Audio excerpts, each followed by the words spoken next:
Hi, guys. Welcome back to another episode of The Rookies. We are going on episode 6 this summer. We are flying by.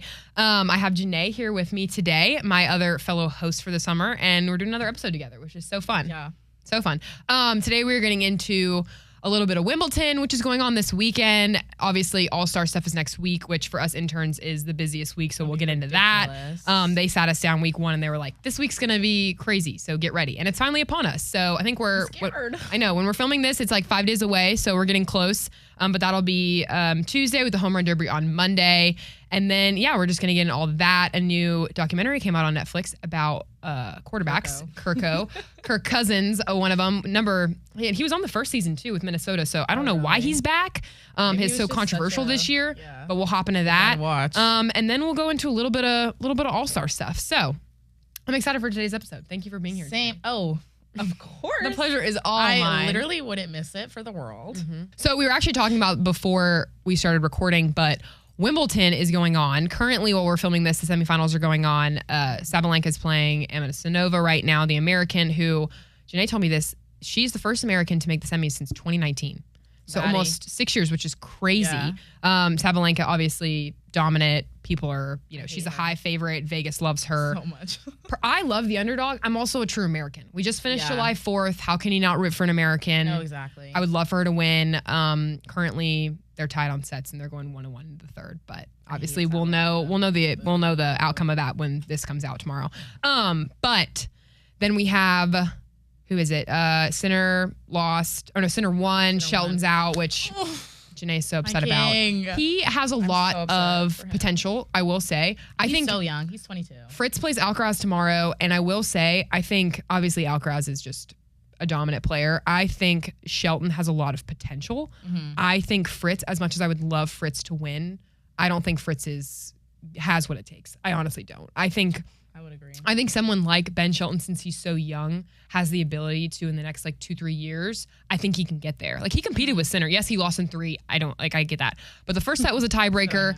Then he went 6-4, 6-4. He didn't get blown out of the water. Yeah. I think he has a lot of potential. Fritz, I think he'll put up a fight against Alcaraz. I think they'll split sets tomorrow. But at the same time, I don't know. I think Shelton has a lot of future, and I think Fritz is 27 and he's coming up on his end. I think he's on his way out. Yeah. But Djokovic, Mr. kind of, he's back. I mean, Alcaraz has won the past 2 Wimbledons, and then before that, I think Djokovic won 3 in a row before that. Yeah. No, maybe 2-3 in a row. Prime, though, in his prime, he is really, really dominant. So who knows? Maybe it's him and Alcaraz in the final, which I think it will be on Sunday. So we'll see. An exciting match. But it'll be a very exciting match. Sure. I don't like Djokovic, and I really don't like Alcaraz. So I honestly am rooting for the Meteor. I like them, in all honesty, for their names. Yeah.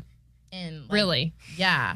Not because I like what their names are. That's not that's what I meant. That's not what I meant. I like them for who they represent in the tennis community, because I feel like tennis is kind of looked down on, honestly. Except for when Wimbledon and the French Open, US Open, and those kind of things roll around. Yeah. And that's why I think Wimbledon is so important. Yeah. Especially because it's in the summer, it's fun, and it's gives you, it's kind of like the Olympics. Yeah. A little bit, honestly. It's it's the UK's version of the Masters in my head. Right. I'm the United States has the Masters, and it's traditional, and it's all this, and it's perfect. And then you have Wimbledon in the United Kingdom, and it's just wow, it's perfect, and it's traditional, and it's that's their that's their thing. And their, bougie little sporting event. I mean, and I was saying this earlier too.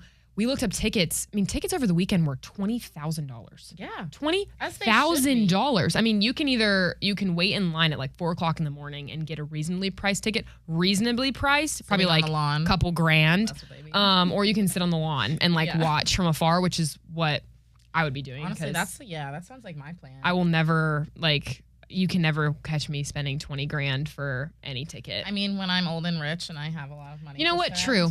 Never say never. Will definitely be attending. Never say never. For sure. Also, another big thing about Wimbledon, and I know, Genae, you wanted to hit on this. So Taylor Fritz, Tommy Paul, these guys have these influencer girlfriends that are just dominating. Beautiful. I mean, I saw something yesterday because I looked it up. Taylor Fritz's girlfriend, her name's Morgan Riddle. Mm-hmm. She was called last year, and she was put on the cover of the magazine. It was the most famous woman in men's tennis. And I was whoever number one came up with that headline, amazing. Also, she's so cute. They've been dating for a long time, but I know her and then Tommy Paul's girlfriend, Paige Lorenz, is a fashion icon as well. She showed up in some like Burberry fit. She ate that. I mean, it's like it kind of reminds me a little bit of the Kentucky Derby. Yeah. You know? It's like you literally get, or like a little bit like Kentucky Derby x like Met Gala. Yeah. Or something. Ooh, yeah. Because like people like have like stylists and, you know, designers and all those kinds of people. Like they like personally make these outfits for these women. Because Wimbledon is obviously such a huge stage for the men and the players and all that. But obviously, like, people want to see who's on their arm. Yeah. You know what I'm saying? Exactly. So, like, people, the wags, I mean, like, they all honestly have to go, like, up and out. And, like, come with a new fit, a new, like, style. They can't repeat themselves. Yeah. Yeah. No, I love watching it. Obviously, tennis is, I don't usually watch tennis during the year, but I love Wimbledon. And it's so exciting. And honestly, part of it is just the class and the who's going to be there, who's going to be in the royal box. Like when Kate Middleton and Williams show up on Sunday and Saturday. I'm going to love that. Like, I love her down. It's going to be so exciting. So, yeah. It's just such a good event all around. I honestly have nothing bad to say about it. No, I don't either. I will never go. I mean, again, like never say never, but I probably will never go to Wimbledon unless like first round. I could go to first round Wimbledon. It's low-key on my bucket list. It's 100% on my bucket list. Yeah. Masters and Wimbledon are 100% on my bucket list. I think if you could go to any like sporting event for like if money wasn't an option or whatever, if you could go to any sporting event, what would you go to? Like you could play like national championship, Super Bowl, like what would you do? Super Bowl. Really? Number one, Super Bowl. Gymnastics Olympics. Wow. Okay.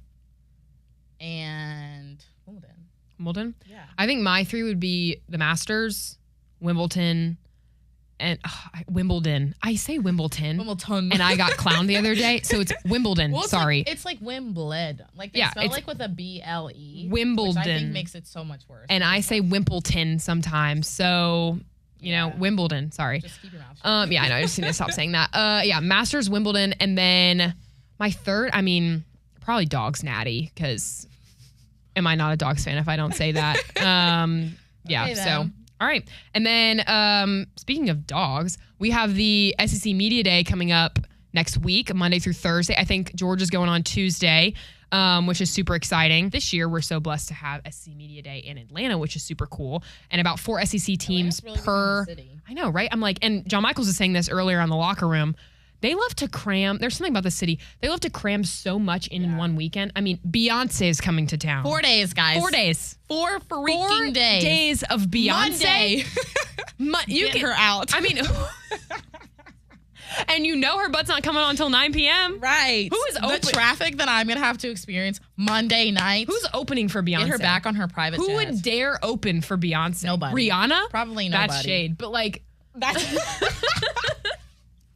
That's low-key ridiculous. Like, I mean, nobody. Who would be like, yeah, I'm going to open for... She probably doesn't need one.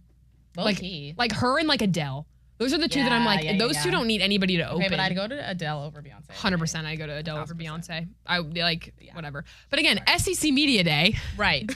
So it's a coach and about 3 of his players that they've selected that came out over the weekend. I mean, the past couple of days. And then they basically will sit in a bunch of media rooms and the press will go through and ask them a bunch of questions and they'll probably give you answers like, we're just got to keep chopping wood and keep the main thing. The main thing is... Keep the main thing. I realize these football players do not like to talk about anything. Like they don't have any words in their brains. Yeah, exactly. They don't go to class. They don't do any of that. As EJ student, I can attest. They don't have really a lot of intellect. They don't, but they can play football. So that's I think all we need them for. Dalen Everett, Kirby, Gunner, and then I forgot who the other one is going. CJ Allen. Thank you, Chris. Thank you, Chris. He will be going on Tuesday. I'm going to get to on Thursday, but I don't know. A&M and Mizzou are going that day, but our very own Sarah Penix gets to go on Tuesday. So she is so excited. She's a big Dogs fan. She gets all giddy about it. So I'm so excited to hear about her experience. She better send me some videos. She better send me some videos of her freaking out. Low-key. I know. That'll be great. But also another thing about football and what we're going to get into for the next segment, Kirk Cousins and the Falcons, he is still on the roster, but he is not the man in the starting job. Michael Penix Jr. will be taking over full time this season, which is some people say it's super exciting. There's mixed reviews. And the Netflix documentary Quarterback, produced by Peyton Manning, just came out. Also, Pat Mahomes is an executive producer on that as well. Didn't know that. He just wants money. I know. He's always got to get his foot into something. Right. But the new season is covering Joe Burrow, Jared Goff, and Kirk Cousins for the Lions, the Bengals, and the Falcons. And Kirk Cousins had a lot of stuff come out, obviously, through his injury with that one Saints game. And the fact that he just played pretty terribly over the past couple of weeks. And then at the very end of the season, alerted to all the fans and media that, I was hurt the entire time. And so people are now giving him a lot of, problem. Genae is not a fan of Kirko. Douchebag. And he's getting a lot of hate right now. And the big debate is it Kirk's fault or is it the organization's fault? And you can see a lot of stuff in the documentary. I'm not going to promo it, but you should definitely go watch it. And, so it's kind of the debate of who's to blame, the Falcons organization or Kirk. And we will get into that in our next segment. Hey guys, welcome back to the second segment of this episode of The Rookies. We have swapped Genae for Meadow for this segment. Meadow and I have been doing the locker room for the past week or so, and it's been super, super fun. And we had to cut up a bunch of audio from the Quarterback season 2 with Jared Goff, Joe Burrow, and Kirk Cousins. And they obviously talked a lot about Kirk and his injury with the Saints and kind of him just being injured most of the season, Penix taking over, and now Kirk riding the bench. And so I guess what I wanted to get into with what's your opinion over what happened with Kirk and the Falcons? Do you think it's more on the Falcons? Do you think it's more on Kirk? Where's your opinion lie in that situation? So we've had some pretty early mornings, like cutting up audio, going through all the stuff. And all I feel like I've heard about is Kirk Cousins. So I feel like I've heard all the different opinions with like, is it Kirk's fault? I personally think that it was Kirk's fault. I know that Finn was going into some stuff about how he thinks that because of the Netflix documentary being produced, that might have had something to do with him wanting more time and refusing to tell people about the injury and covering it up and continuing to play, like as a selfish move. Yeah. Maybe he was doing that for like the production of the series. Yeah. I think it's Kirk's fault, to like hide that from so many people just because you want to stay in the game knowing that it's hurting your team. Like I played sports growing up and it was always like team over me. And that was just like a very Kirk Cousins over the Falcons, like corporation. So I just and it's weird that, because Brian Finneran obviously used to play for the Falcons. And so he's had a lot of insight and been able to kind of dissect. We actually like slowed the frames down in the show and he was able to point out the trainer guys that Kirk was talking to. One was a team doctor, one was a team like PT guy, and then you had the head equipment guy that Finneran was actually able to point out to us, which was super just interesting. That because right after, as you can see in the documentary, right after Kirk gets hit, he starts complaining about his elbow and he has to keep throwing on the sideline to keep it loose. She's talking about how I think it was really serious. Yeah, and so it's obviously he was very well aware that his arm was not where it should have been after that play. And I think after talking to a couple of the equipment guys and the team doctor and stuff, he kept going. And obviously, I think weeks after that, he was just, kind of like, and there was something that came out. And I think one of the big things that people are really, really upset about is Kirk's quote was he read a book. I think it was that Drew Brees had either written or Drew Brees had talked about somebody else writing. And it basically said, it was like, never give the guy behind you a reason to take your job. And so I think Kirk approached that situation thinking, I'm kind of hurt. I'm not feeling great, but I can throw a football. And so I don't want to lose my job to the guy behind me. So instead of stepping down, getting healthy, staying out for a week or two and, rehabilitating his shoulder correctly, he honestly made it worse, overused it probably, got cleared, and honestly ruined a big chunk of the Falcons season. And when he came back, I think instead of, throwing the blame of, I was hurt the entire time, a lot of people got really upset with him because they were like, again, like you said, it's more about that we aspect. Like you sit out for a couple weeks and if Penix comes in, like also, I'm sorry, you're Kirk Cousins. Like you had a great season with the Vikings. You were an amazing quarterback. Like that NFL name. You have that brand. Exactly. I'm like, if you would have sat for a week or two while your shoulder was hurt, they would have let you come back in after 2 weeks. Like I don't understand why Kirk thought that, I'm going to let Michael Penix play for 2 Sundays maybe, and then my job would have been out the window. I just don't think that would have happened, honestly. Yeah, and on top of that, like Michael Penix, him starting that late in the season that didn't really give him enough time to adjust. Yeah. I feel so. If Kirk would have like selflessly been like, all right, team over me.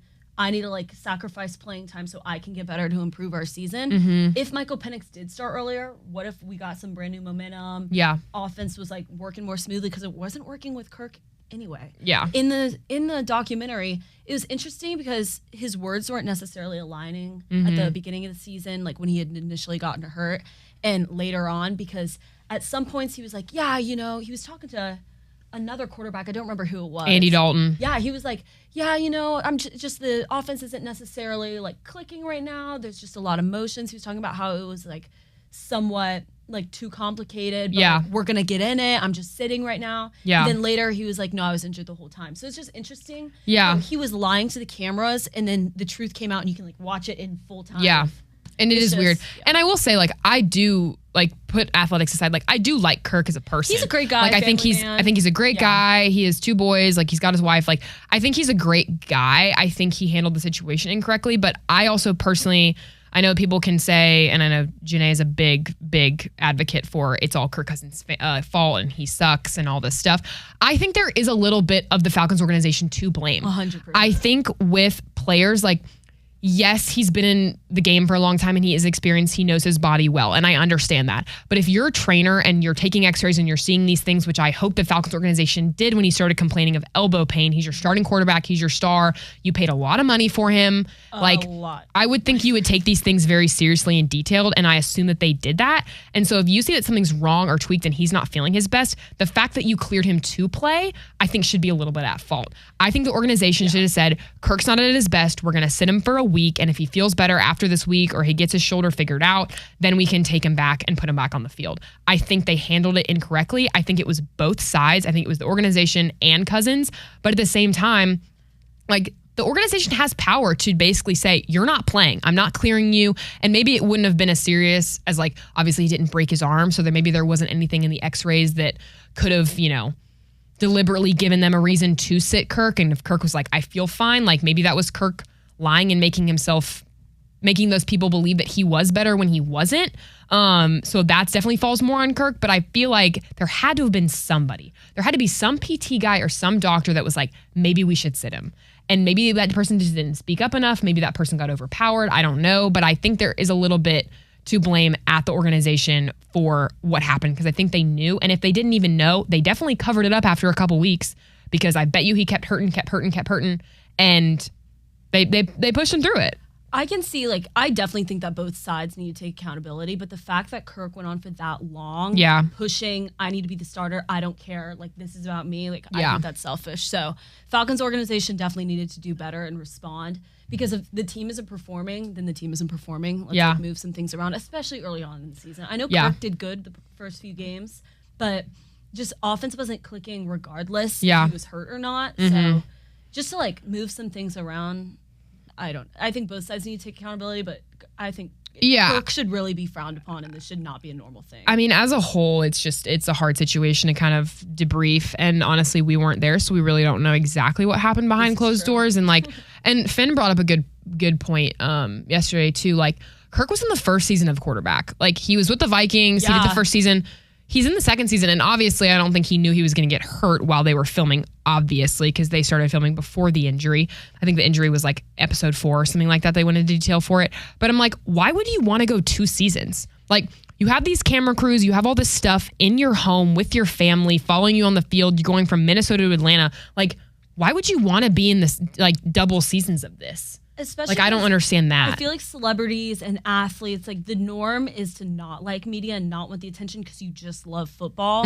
But the fact that he's been in all this controversy on top of getting paid, I don't even know how much money. Yeah, 2 exactly. seasons to return. Yeah. And then all this stuff happened to you about, like, you know, being a little, like, selfish on and off the field. Yeah. Just, like, I don't know if it's a great look to necessarily. It's like Netflix almost knew that this was going to happen, which there's no way of knowing that. But I would have loved to understand or research more of, like, did Netflix reach out to Kirk? Because Kirk was a favorite from the quarterback season 1. Like, people did love him because you got to see this nerdy side of him, and he was sweet. He's a great guy, obviously. And so I don't know if they were like, oh, we can't find a third.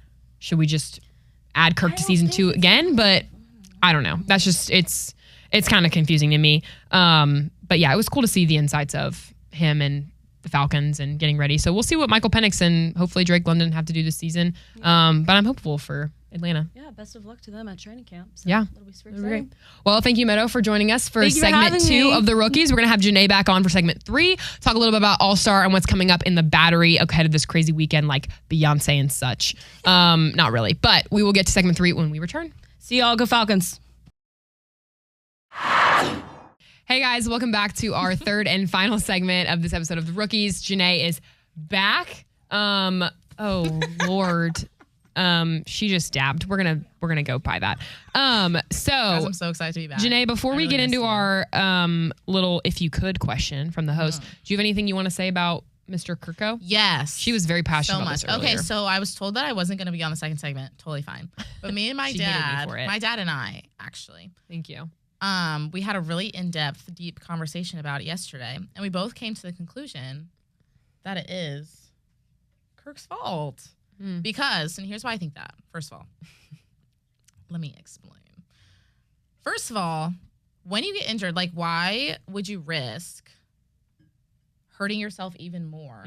What, play like 2 more games? But then the games weren't even good. They like basically lost most of them, I think. Yeah. Right. So it's really just, I don't know, it just seemed really selfish to me, and I'm just not a fan. And I made that quite well known. Yeah, you were in the office yesterday just absolutely going at it. I've been told I'm a hater, but you know what? I'm okay with that. I'm okay with that role that means when she genuinely likes something, you know it's genuine and it's real.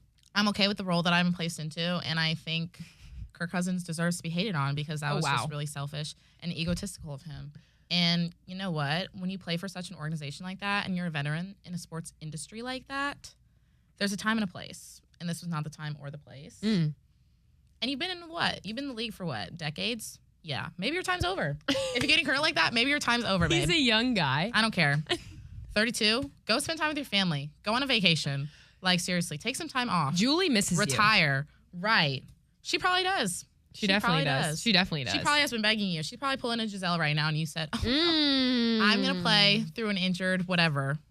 That's sorry. Harsh. That's harsh. Sorry. But enough about the NFL. Let's get into the MLB. Obviously, the Truist Park has been totally just taken over by All-Star. There's giant pictures of Paul Skeens, and there was a picture of Francis Lindor, but that got cut down because there will be no Mets in the Braves Stadium. Thank you very much. The other day, and they were like, "Yeah, he's getting taken down." I was like, and he was the next day. Some might say he fell, but others say that he was probably ripped down. So. He was ripped. He's definitely ripped. Actually, I took a video of the guy taking him down. Okay. Well, he was very happy. You could have listened to some music. He was just bouncing up and down. Yeah. But yeah, so the All-Star game is happening Monday and Tuesday of next week. The Home Run Derby's on Monday. All-Star game's on Tuesday. Acuna, Chris Sale, Matt Olson are going to be representing the Atlanta Braves. So we're super excited to see them on Tuesday. Is there anybody that you think should have made the All-Star game that didn't, either from the Braves or another player? I'm trying to think of my snubs, but I honestly can't think of anything right now. I mean, Braves-wise, I think Schwelly should have been in it. Yeah. But isn't he hurt? Schwelly? Who's hurt? Yeah, he is hurt. He's hurt right now? Yeah. That's what I thought. Y'all, I know my... Stop. He's hurt. He's out for like a few weeks because of some elbow thing. Yeah. Oh. Yeah.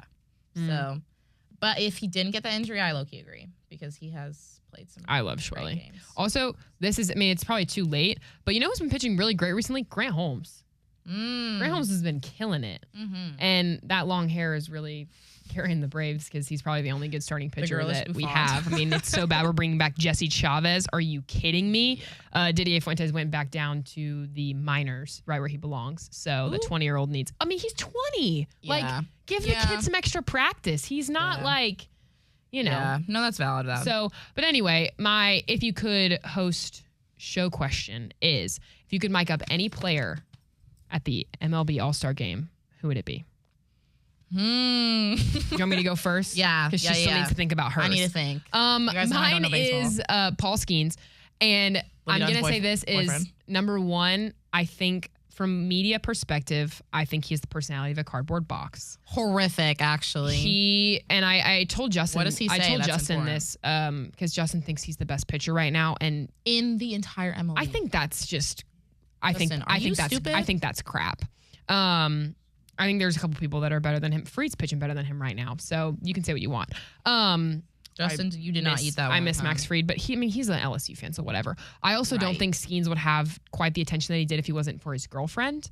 Heck yeah. So if you're going to sit here and tell me, oh, Paul Skeens, half of his popularity is because of his girlfriend. Livy Dunn, if you didn't know. That's pretty much all of it. She's not that bad. Honestly, I think that he has gotten a lot of media attention. Obviously, he's a great pitcher. Like, there's no denying that. But obviously, his personality, he's a little bit on the boring side, if I had to say. So I would love to mic him up just to see what he was really like. I think you would be able to get more of his personality. Not like what he shows the media. Like, I want like who Livy Dunn knows. Because there's also, do they know each other? Or are they just like hanging Do you think out? she's coming to Atlanta? 100%. Oh my God. If she has time, I wouldn't see why not. Bring her. I wouldn't see why not. She's always rocking like some jersey or Paul's fandom or whatever. Because like whenever I see them in videos, he always looks like he hates her. True. That's what I'm saying. I'm like, do you hate your girlfriend or you just like that? Or is he one of those guys where the camera comes on? I hate my girlfriend final boss. That's so sad. Or is he one of the ones that, I mean, you put him in front of a camera and he just absolutely shuts down because he has no media training? Like, that could be very well But I feel like at this day and age, like, you have to have media training, like, regardless. Yeah. And he's been in the MLB, how long? A year. Oh. Well, that's enough. And Kirk Cousins has been in the NFL for decades. That's enough. All right, so who's yours? Who'd you pick? Okay, so I was low-key looking at the roster yesterday, and none of the names really shouted out to me. None of them shouted out to you? Yeah, because do I really want to hear any of them speak? No. Not really. But if I did have to pick one, I would say Aaron Judge. Okay. Just because, like, he's a household name. Yep. Like, you love him, you hate him, whatever. Mm-hmm. Yep. Like, I just want to know, like, what he's saying on the mound. Yeah. You know? The like, mound? Whatever. What do they call it? The field? The mound, the field, he whatever. Is not on the mound. Isn't that what they call the little white things? The boxes. Guys, I promise. You know Schwelly's injured, but you can't tell me what position Aaron Judge plays? What position does he play? It's in the outfield. Okay, even better. Yeah, but I know who he is. So yeah, maybe for all those. Okay, here's why I chose him because of his long-haired blonde wiener dog. No. Even me, who's not as much as a huge baseball fan as I should be, considering the position that I currently work at this fine institution. For those who don't know, like even I know who he is. You know. Yeah. So that means other people, potentially non-baseball fans, know who he is. Yeah. So that's why I want to hear, because even though I may not know what position he plays, I know his name, so I'd want to hear him. Okay, gotcha. Yeah. That's fair. Thanks, one last thing I want to ask, because I just think it'd be interesting and I just thought of it now. But a lot of people, obviously, Braves are going through a rough patch. Horrific. I mean, we won against the A's last night, but then we lost by 10 the night before. It's rough. It's a rough time period makes for me us. Consider moving. I mean, I don't know what we're going to do. But I've seen a lot of stuff about trades and things like that. Like, obviously, your pitching is a hard topic right now. But there's been some talks about, and maybe this isn't really most talks, but of trading Ozzy. Oh. Yeah. Not to start a little debate. Oh. He's been playing horrifically. Oh my gosh, please give me your 2 cents on this. Well. Because he's such like we love Ozzy, we love Acuna, but like. No, I love their little duo. Do you think it's time to trade them, like when I saw them on the field for like that game that I went to. Yeah. Like it was super cool. They clearly have a good dynamic, and like he's obviously a good baseball player. Obviously. Yeah. But he's been playing horrifically. Horrifically. And you cannot do that back to back to back to back to back. And it's been the entirety of the season. Absolutely no change. I think the game that I was at with David, I think I literally watched him do the exact same thing 4 times in a row. Struck out. Or didn't catch the ball. Whatever happened. I'm being hated on. I know. Chris loves to call Genae a hater. Whatever he didn't do or whatever he did wrong, regardless of the proper name for it. Yeah. I just think like you have to come with your A game, and that's just the cause of being an MLB player. And if you don't do that consecutively, then you might not have a spot on the team. Yeah. Do you think Olsen's doing well right now? I mean, I think it says a lot that he made All-Star. Yeah. I agree. So I would say relatively. I think in terms compared of to the what we're team, dealing with now. Yeah. In terms of the team, yes. But if the team themselves, like as a team, were better, then no. Yeah. But I think individually he's doing good. No, I got that. Yeah. What about you? I mean, so. I think people love to hate on Austin Riley. I think he's the one that's been hitting every once in a while. Guys, I met him once. So, yeah. Did Sabalenka just lose? Oh my gosh, guys, this is. Wow. Yes! Obviously, this is coming out tomorrow, so everyone's going to know that Sabalenka just lost. But wow, we have an American going to the finals.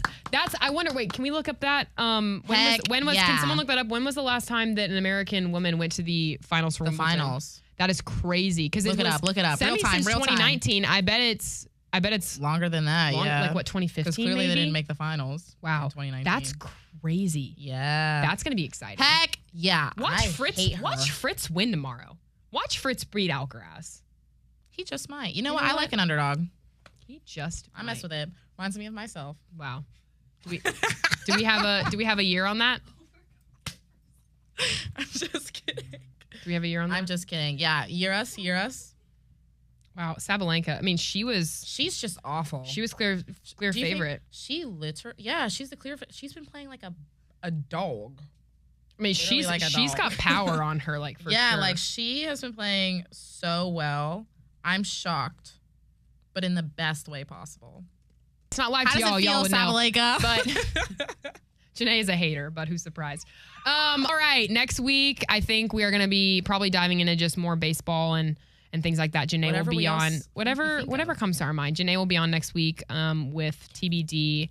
So make sure you guys click the 680 The Fan app to watch the podcast. Yes. You can go on Spotify, Apple Music, YouTube, anywhere that you guys listen to podcasts. Make sure you guys check us out. Make sure you guys tap the app. Listen to the shows all day long on 680 The Fan, 93.7 FM. That's right, 0.7 FM. That's right. Knows, so make sure you guys join us next week. But this has been episode 6 of The Rookies.